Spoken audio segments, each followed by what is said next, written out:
Hello one and all, and welcome to Behind the Glass. This podcast takes you behind the scenes of the YouTube channel Seen Through Glass, as well as the automotive and social media worlds. This week is an insurance special, and I'm joined by Dan from First Point Insurance. Hi. Welcome, thank you so much for coming and being on the podcast. Glad to be here. Podcast's a bit of a rare thing at the moment with everything else I've got going on in my life, so you're very VIP to be getting an episode in before the new year. Yeah, there's been a bit of a lull, hasn't there, on the podcast? There has been a lull. I continue to apologise to everyone, but it's going to take on a whole new life next year during DriveTheWorld. Today we are in Mayfair Prestige, which is one of the sort of coolest, almost secretive dealerships in central London, and kind of summarises quite perfectly the type of cars that you guys tend to insure. Yes, pretty much what we see day to day, really, these sorts of cars. Which is brand new G-Wagons, DB11s, F12s, a left-hand drive Speciale, which is a steal. Yeah. You can check out Mayfair Prestige. I'll put links to all of their pages and social media below. But let's kick things off, because you guys, I think, have insured maybe 4 of my cars now. I'm trying to remember 4, but we've definitely been working together for a couple of years. Yep. For anyone who hasn't heard of you, who hasn't used you before, give us a top line intro. Who are First Point? What do you do? So we're a specialist, bespoke, independent insurance broker based in Northampton. We've been trading for 20 years, celebrated our 20th anniversary this year, which is pretty cool. I actually didn't know that, so congrats, that's mega. Yeah. We had a decent party at St Martin's Lane in London, so it's pretty good. Started 20 years ago with 2 to 3 people, and we're now about 50 people strong in the office. So, not a call centre. No, but big on service. I came up to see you guys not so long ago, and it's a pretty impressive setup. Firstly, you're spread across quite a lot of different spaces, different buildings. But tons of people working on all different sides of the business. Yep. And we'll get onto it more in a little bit. But you've been helping me out with all different elements of DriveTheWorld. Yep. But of course, the car stuff. So yes. Anyway, we're going to get started in 2 seconds. But that's our introduction. That's Dan. That's First Point. And welcome to the Behind the Glass Insurance Special.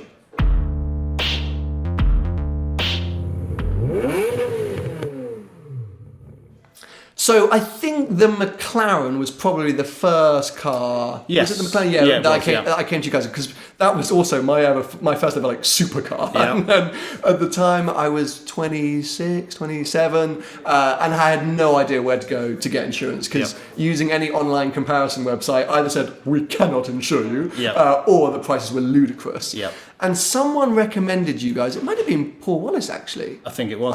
Paul Wallace recommended you guys and said you're kind of like the masters of being able to sort insurance for these super prestige cars for people who maybe aren't the traditional customers, which was my sort of situation. You don't really fit into the bracket with your occupation with, say, somebody that works in an office. You know, it's a little bit out there. It's not hard for us to do that. I was blown away that you were firstly able to get me insured, but I think at that point it was $2,500 for the year for the McLaren, which I thought was incredibly good, because my F-Type was about £1,700, so I couldn't quite believe it. But since then, you've been fantastic. I basically have all you guys on WhatsApp, and given my business, given the nature of my business, the amount of times I change cars, it's been really helpful to continue using you guys to be able to swap cars in and out and have that kind of almost personalised touch, because. You did mention it a moment ago. You're not set up like a call centre. It's a lot more sort of hands-on client management. Is that correct? Yeah, like a personal approach to it. So people know they've got a direct number to myself or anyone else in the company. If they've got an issue or need anything sorting out, you just give us a call or drop us an email and it'll be dealt with. There's no call lists or call queues, press 1 for this, 2 for that. That's not what we're about. We're never going to be like that. Like you say, it's that personal approach and the service, the value that we add basically to insurance. So therefore, how many of your customers are repeat customers buying new cars, and how do you win in new customers if it's such a personalised touch? So I mean, our retention rate for customers renewing is one of the highest in the business. I'm quite proud of that, really. So we have people that will insure with us for 5, 6, 10 plus years, and they'll buy another car, buy a second, third, fourth car. We'll add that onto the same policy, and just build out a portfolio and look at things like home insurance, or much like we've done for yourself, medical cover, life, things like that as well. Especially with your trip that's coming up. For sure, it's something that needs a little bit different when you're travelling around. The NHS isn't really going to cut it. No, I don't think so when I'm in Guatemala. So it's just about having that understanding of what a client needs and the right cover as well. So and you tend to focus at least on the sort of the prestige cars. In terms of the sort of market, you're obviously a broker. What are the options? Like, how sort of competitive is the UK market space for prestige cars? Give us an overview of So I mean, we can do anything. We can insure anything from 10 grand motor up to X million. Okay. There's no limit what we can do. What I would say is our market is normally sort of 40 grand and above. That's what we tend to do. And why is that? Is that through choice, or that's because that's just where we're the most competitive on not just premium, because isn't always about premium, but about the cover for that sort of car. Cars under that sort of value, unless it's a specialist vehicle, the market's a little bit more fierce for that sort of insurance. So we stick to what we know and what we're good at. That's not to say if you've got a 70 grand C63 and then you're buying yourself a 20 grand Range Rover Evoque, yes, we'll do that. Sure, we still do that. Yeah, we're not going to say no. We never say no. Fine, but it may be that some of those huge conglomerates are able to offer sort of more competitive. That totally makes sense. And so are there, because for example, my actual insurance for the Ferrari is with EOS. Equity Red Star, So I had never heard of them before, because my only knowledge of it was like Admiral and and Elephant and stuff like that. Yeah. Oh God, sorry, I should have mentioned those. So how many of there are there? They're sort of like smaller, bespoke, and also how do you recommend them? Because for me, with the McLaren, I was a bit nervous to begin with, because I hadn't heard of this company. I was like, are they actually going to look after me? So how many independents do you work with, and what are the benefits? So someone like Equity Red Star, they're actually one of the longest standing insurers in the UK. Oh, well, but they have, as you can imagine, many different schemes and different products. People like that. We've probably got around 10 different insurers that we can use, and we've got specialist schemes within that as well. So we've got flexibility depending on the size of our account and relationship we've got. There's options to do lots of different things.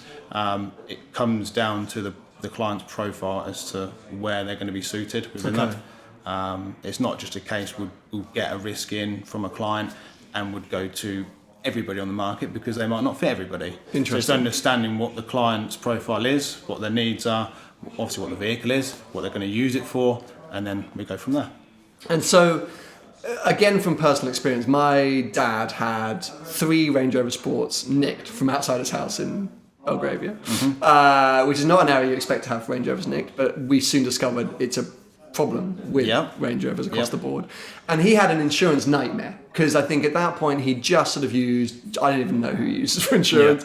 The first time he didn't take out a gap policy, which is something I want to talk about in a second, but just had one of those horror stories that you read about. And so from your side, especially with the more high-end stuff, what are you recommending? Because I suppose the small print, or what services are offered, are sometimes much more important than the actual price, which is what I would always be concerned about. I would always look for the cheapest deal, essentially. Yeah, so we pride ourselves on giving better service than some companies on the internet, let's say, that would give more price-focused insurance. Those sorts of companies online, it's very tricky, because they're doing things on mass numbers. They tend to underwrite at the point of a claim. So they might charge you X amount now, and then you have a claim. They look back on the information you put in online, and if there's something that's not quite right, or you missed off a speeding ticket or whatever you've had, you're going to get yourself into a bit of bother. Whereas when you come to a broker like ourselves, they're underwriting at the point of inception. So when they're quoting, they're looking at the risk as a whole, and then they're saying, right, okay, it's X premium, these are the benefits you're going to get. So you've got that peace of mind that, someone like your dad, for instance, with the 3 claims, is he going to be one for ourselves? Probably not. No, because he's not one for anyone at that point, unfortunately. The Range Rover theft thing is still a concern. with some other brands as well, with the keyless entry. That's still a concern, especially in London. There are still Range Rovers going missing now, with the Cat 5 trackers on and things. It's a very, when people say Range Rover, first thing we say security. Okay. Where are you going to keep it? Sure. What's the tracker situation? Get the steering wheel lock immediately. Yeah, but I mean, something as simple as that is gonna, if you're walking down the street and you think, well, I can take that car very easy. If you've got steering lock on it, it's something else they've got to remove. So it's a bit old school, but but it's a deterrent, right? It is, yeah. They're just trying to be as quick as they can, and that's what he ended up having to do, was get steering wheel locks, which he hates. So did he get a fourth Range Rover? He got a fourth. After the second one, I think his insurer were literally like, okay, this is weird now, and there was a bit of an investigation, and he's not the kind of guy to deal with these situations. But it was a nightmare. I mean, that is a real issue, which I think still gets quite well handled by the Land Rover Range Rover PR team. Because it's in London especially a real issue with these Range Rovers going missing.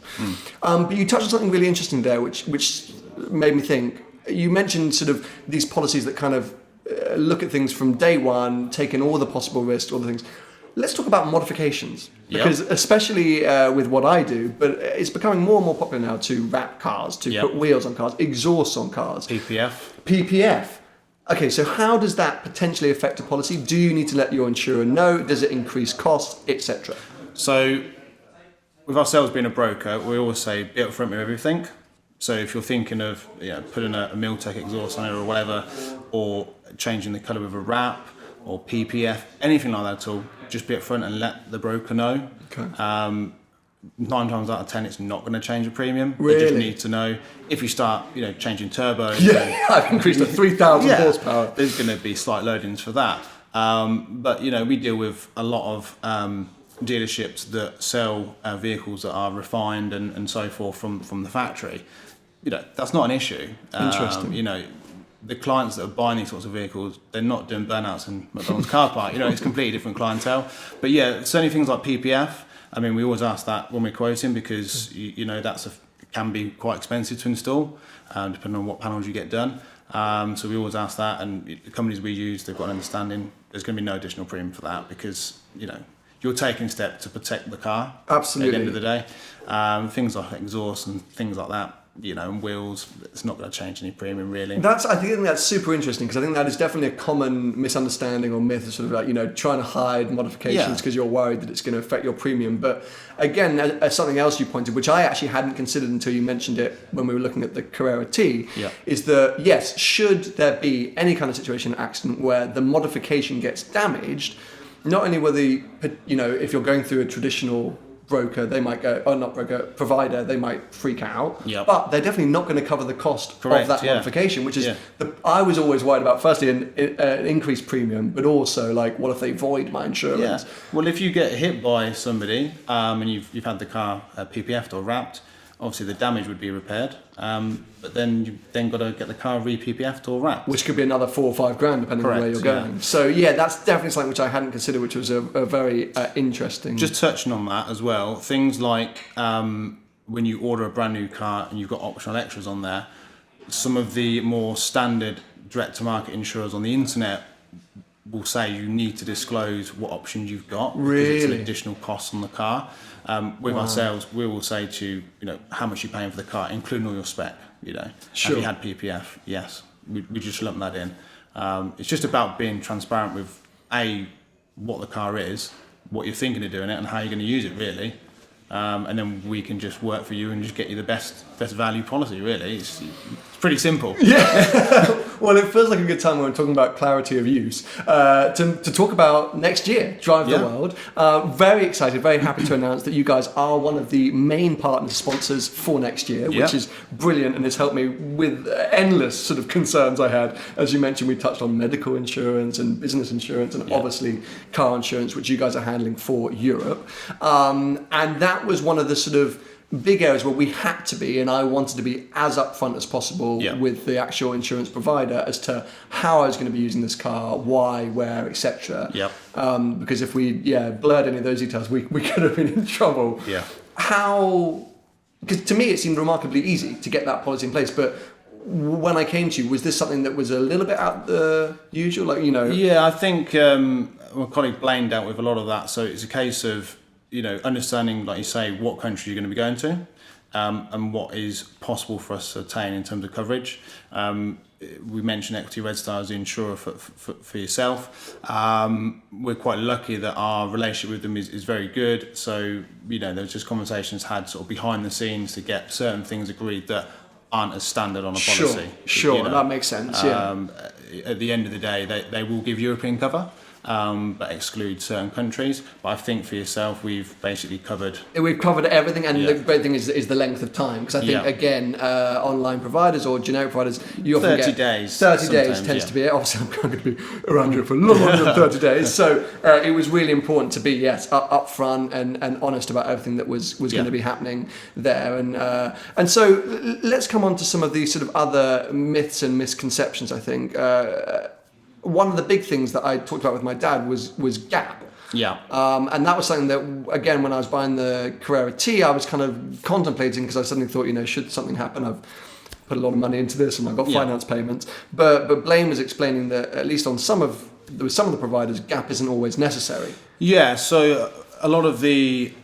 or most of the direct-to-market insurance companies on the internet and so forth, they will give you just market value for a car, and really that's when you do need gap cover for those sorts of scenarios, especially if the car is financed, which is most of the UK. Yeah, 95% of used car sales. Exactly. With brokers like ourselves, with the policies that we offer, most of the policies offer what we call an agreed value. So your car is X value for the year. If something should happen to the car and it be written off, you're going to get the same value. Okay. Fine. We also offer policies that will do what we call extended replacement costs. So, say for instance, your car's worth 100 grand. You've got an additional 50% on top of that. So if it appreciates in value, you've got that extra 50 grand there just as a little bit of a buffer, just in case something should happen. Okay. You need to replace the car. Nice. You're not going to be falling short. So It's actually even better than gap. But again, it's just having the right policy for those sorts of cars, really. Okay. How much does your job affect your premium? Because when you Google online, you do get the best way to get the cheapest insurance, which, as we discussed, isn't really what you should be going for. Yeah. But lots of people are like, oh well, tell them you live down an alleyway. So what are those sort of things, and how much do they actually sort of Yeah. affect? So I suppose occupation does have an impact. From our point of view, not a massive impact. Okay. There is, don't get me wrong, there's certain occupations that are more tricky to insure. Professional gamblers, that's Interesting. an interesting one. Okay. Casino owners, people like that. Wow. There is still occupations that are a little bit tricky to do, but we can do them. But that's the same with any broker, really. There's no different. You mentioned about if you live down an alleyway and stuff like that. That just sort of comes on to things like client profile. So if you're going to be buying a Range Rover, let's say, in London, where are you going to keep it? Is it going to be kept in an underground car park, or is it going to be left on the street? If you're buying an Aventador, are you going to leave it on the street in Knightsbridge, or are you going to be garaging it? Those are massive factors in terms of premium and whether insurance companies are comfortable with providing the right policy. Sure. It's just about the client kind of taking care of what they've got, really. You know what I mean? It's one of those scenarios.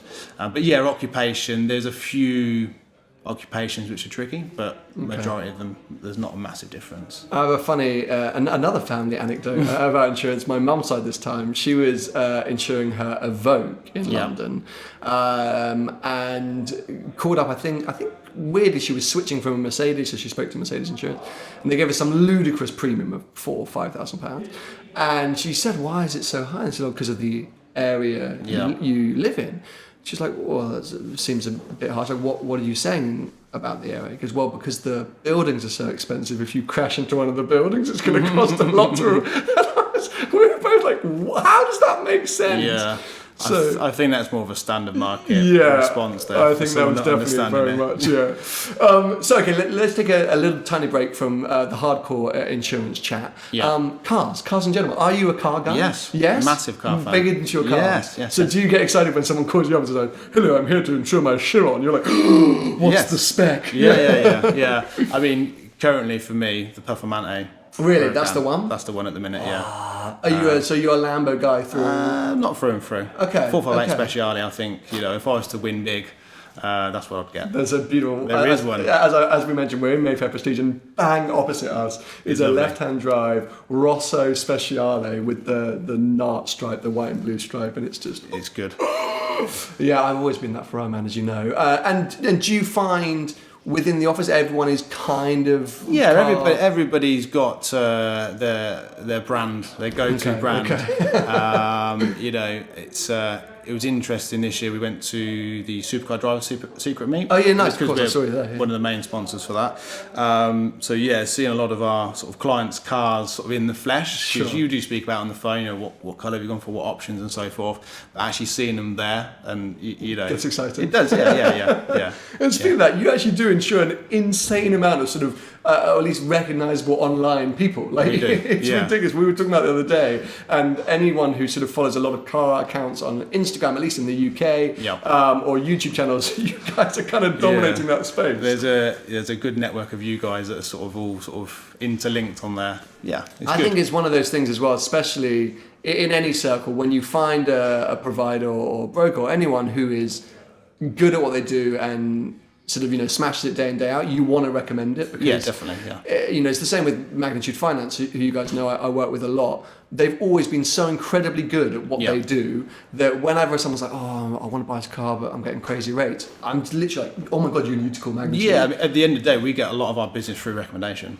because if you're giving good, consistent service, then people will talk about it. Okay. We don't do a great deal of advertising because we don't really need to at this stage. Most of it is recommendation, either from a dealership or through people like yourself, which is great. Well, thank you very much, I guess. But I think it's because of the service you offer. What was your first car? First car was a red 1 litre Vauxhall Corsa R-Reg. I say red, it was basically pink. Okay, it faded over time. Teak up one side, and by the time I finished doing that and started the other side, that one was red again, and then pink. Did you crash it, write it off? It did have a small bump. Yeah. It's part of the thing. Just a park in for an end. Oh, okay. Dip in. It was all right. You learn. But that's, I need to touch some wood, but that's the only one I've had. Okay, hey, look at that. In 13 years, What are you in now? I've got 2 cars. Well, wife, but Golf GTD Mark 7. Okay, nice. Good car. Yeah, good get car. on with it well. Don't tend to drive for fun these days. Okay, just to and from the office. It does the job. GTD, good car, solid, good engine. I lose it. We're at the Mark 7.5 now, right? We are, yeah. So yours is effectively this, the same. They don't And then the other car is the wife's car. That's another Golf as well. Just a Got your GTD. Golf family. Yeah. I actually got rid of last year a A4 black edition of van. Okay. Always been a fan of Audis as well. Had that a year. It was a good car, but a little bit too boaty. Yeah. On the 19-inch wheels, it was a bit.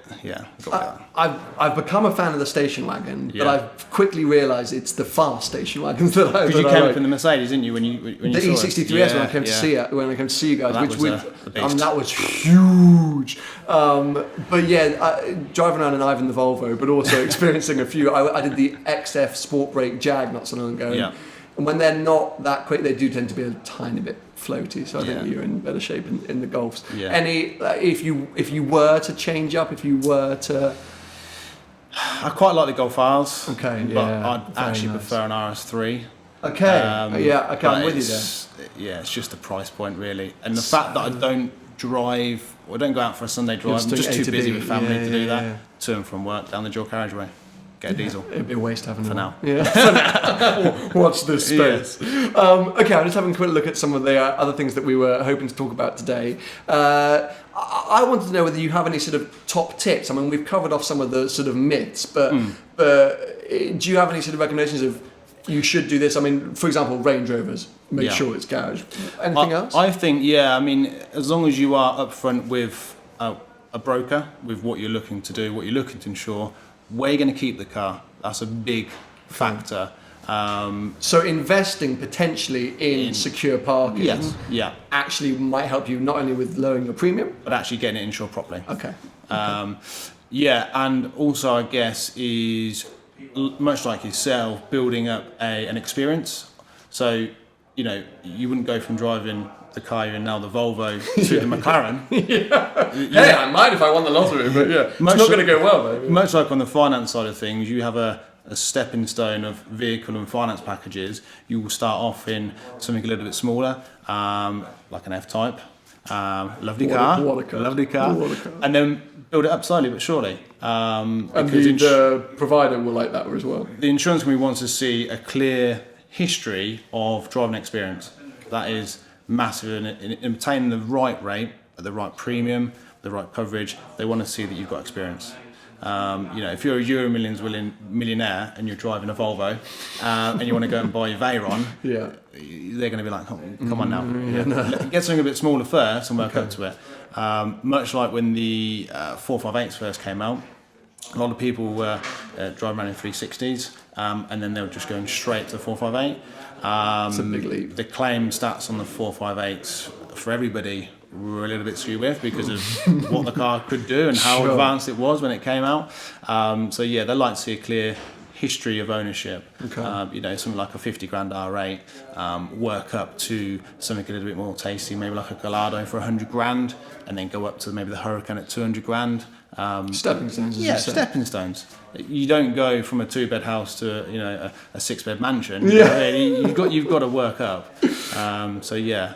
And sometimes you see at least in the press, you know, Andy Murray insured at 18 for 400 grand. With people like me, YouTubers and Bitcoin and tech companies, a lot of people are making money quickly. And younger. Yeah. So, firstly, without naming names, what are sort of some of the you must have seen some ludicrous figures float through at some point. But also, is that quite a fun challenge for you guys, or is that actually making life harder? Yeah, I mean, those sort of scenarios you don't get them every week or every month. You do come across somebody that has made it big, you know, under 25, let's say. We have done large premiums for large cars, Conan's eggs and Enzos and things like that for people under 25, which again, they quite often they've been in a sort of a family circle where they might have driven on the track or driven on the road. Is that rain? Literally, that is rain. I have no idea if the microphones are picking it up. And it's been a pretty grim day today. Yeah. And Mayfair Prestige have a sort of what do you call that? An atrium? No, what is that? Glass? Like a greenhouse. Yeah. Basically, a glass. A light well. Yes, a light well, which lights the showroom beautifully, but is making the rain rather pronounced. But anyway, yes. Yeah, so they might have had 25 for the Koenigseggs and Enzos. Yeah. What are we doing with our lives? Yeah, I mean, premiums on things like that are in excess of 100k. But then you're talking millions of pounds off a vehicle. Yeah. So it's all relative. I'm actually just going to use that because we did have some people on Twitter submit some questions for today, and one of them was, how do you go about insuring a Koenigsegg or a Pagani? Because for sure, I guess you're looking at the more specialist providers. Yeah. I mean, for the hypercars, let's say, there are only a handful of companies out there in the UK that will actually underwrite them correctly. Okay. So what we always say to people, if they are going to buy one, then obviously, of course, check the insurance before you purchase a vehicle such as that. But you do need to have some form of relevant experience. I'm not saying an R8 is good enough for a Koenigsegg, but you know, build up a pattern. Have more than just the one car. You know what I mean? Insurance companies that we deal with want to see the package. So if you come to us with a £1 million vehicle, we'd expect to be looking at the package as a whole and potentially home insurance to tied in. But yeah, we'd always say just use one broker that's been recommended, whether it's ourselves or somebody else. If you start going to 2, 3, 4, 5 different brokers, and each broker might interpret what we discuss on the phone differently, that then goes to the underwriters. The underwriters then start seeing the same information but slightly different from different sources. Okay. The war gets a bit muddy. You could basically damage what potential rates you could get. So I'd say, you know, just get recommendations from people and, you know, go with 1 or 2 brokers max. That makes total sense. And underwriters, that's a part of sort of, they all seem like the doom and gloom guys. It's like, how do they actually quantify risk? It's something that a guy called Ross Butler asked on Twitter. How do they quantify that risk? How do they decide that they're sort of... So they'll look, like I said, they'll look at the experience is a massive thing for the sports cars. Area where you live, you can get a lot of information on the internet very, very quickly now. Google Maps, Street View. If someone says they're going to be buying a £100,000 car, it's their first £100,000 vehicle, and their house is only worth 80 grand. Clearly, there's an issue. Something's gone on. There's certain things that need to fall into place for it to be acceptable. If that person is buying a 30 grand car and they live in a house that's 100 grand, it's probably a lot more respectable, and that's probably going to come to fruition. But they'll look at everything. What the occupation is, their age, their license, what they've been driving, claims experience. Have they been claim free or not? There's a couple of things they'll take into consideration, but it's about the profile. Our job as a broker is to be transparent with the underwriters, but we want transparency from the client as well, because at the end of the day, we are going to be working for them. So we need as much information as we can get to present the risk basically to the underwriters to get the best terms. Amazing. Okay. Well, look, it's been incredibly insightful. Thank you once again for coming down and having a chat.